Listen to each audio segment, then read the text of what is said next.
let's talk about incubating and candling Marans eggs and darker color olive eggs. Now, I don't actually have any Marans eggs in my incubator right now, but I do have some hens who will unwillingly help our cause. And at the very end of the video, I will share with you the charts that I'm going to reference in this video so you can pause and screenshot them for your records. The creator who made this original video that I was tagged in has a really informative video on things to look for throughout incubation and the candling process, and most specifically for Seramas and Silkies. So I would definitely check that out. Most of us who incubate Black Copper Marans eggs regularly will report that a lower humidity is needed throughout the incubation process because it seems that these darker browns and darker green eggs too tend to be a little less porous, so the rate at which oxygen can leave the egg throughout the incubation process happens slower. Some people opt to just dry hatch and let their humidity rest at like 20 to 30%, and then maybe 55 to 60% at lockdown. Hopefully you've seen my other videos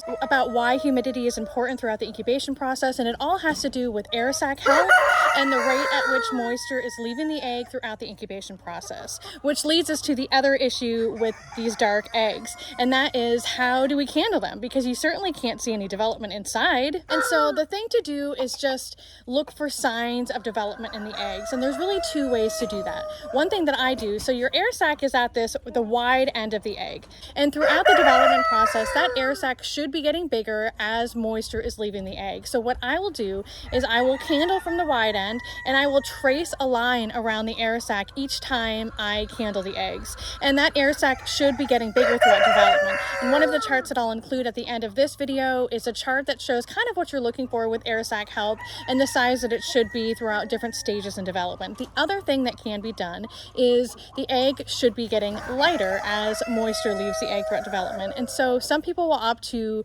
weigh their eggs at different points in the candling process to make sure that the egg is losing the appropriate amount of weight throughout incubation. So I will also include that chart at the end of this video to give you some reference point.